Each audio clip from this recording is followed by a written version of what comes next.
Therefore, please join us in warmly welcoming political economist and former Minister of Finance of Pakistan, Mr. Mifta Ismail. Let's give him a round of applause.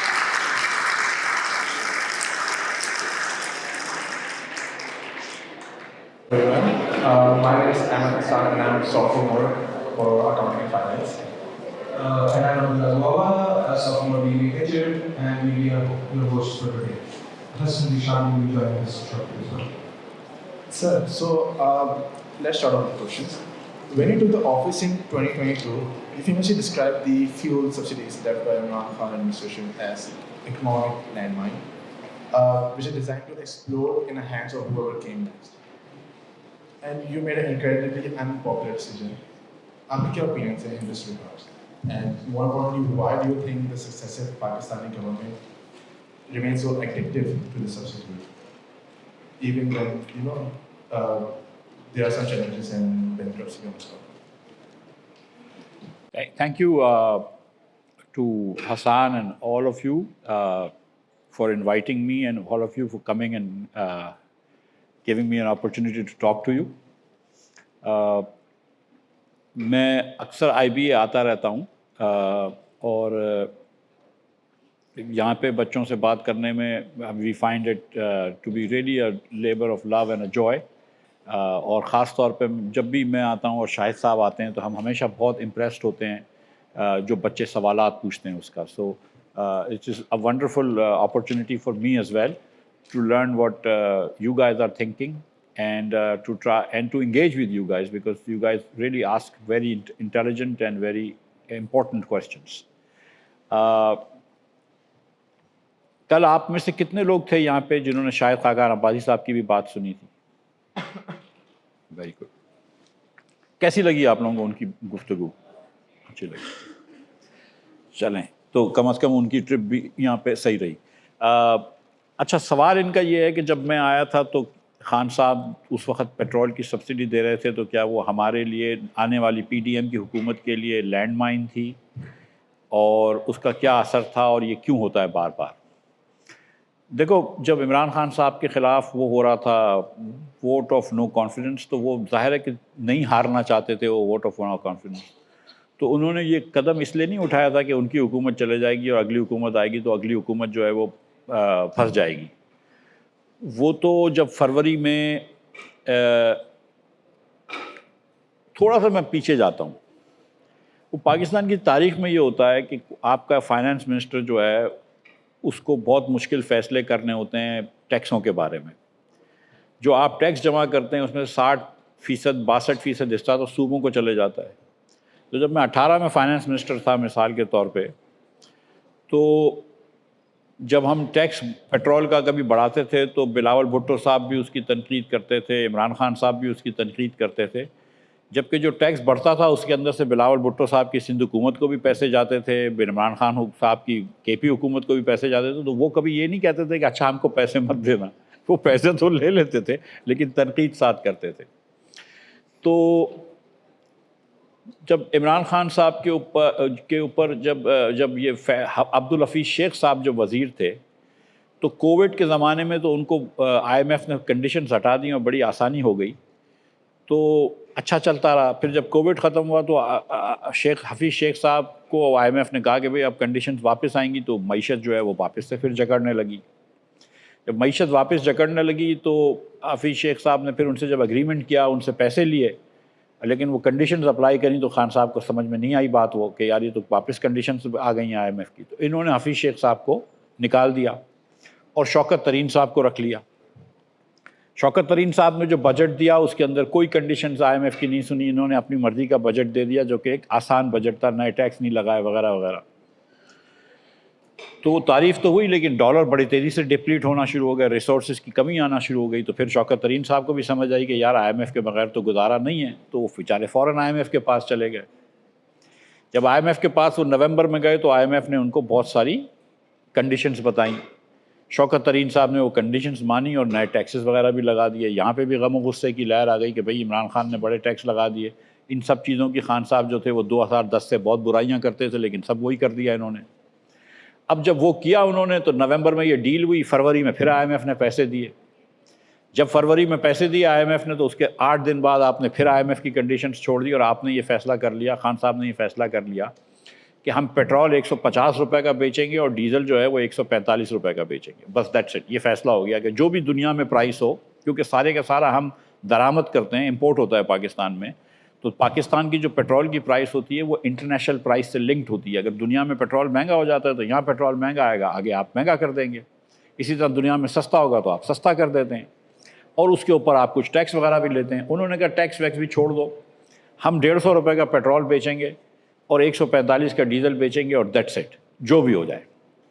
تو IMF پھر چلے گئی واپس, اور پھر اس کے بعد یوکرین اور رشیا کی جنگ ہو گئی تو پیٹرول جو ہے وہ اور مہنگا ہو گیا. تو خان صاحب نے کوئی ایسا پلان نہیں کیا تھا کہ اگلی حکومت کو آ کے میں پھنساؤں گا, وہ تو چاہ ہی نہیں رہے تھے نا کہ وہ خود جائیں. تو لیکن انہوں نے یہ فیصلہ, پاپولسٹ فیصلہ کیا تھا کہ اب یہ کر لیتا ہوں.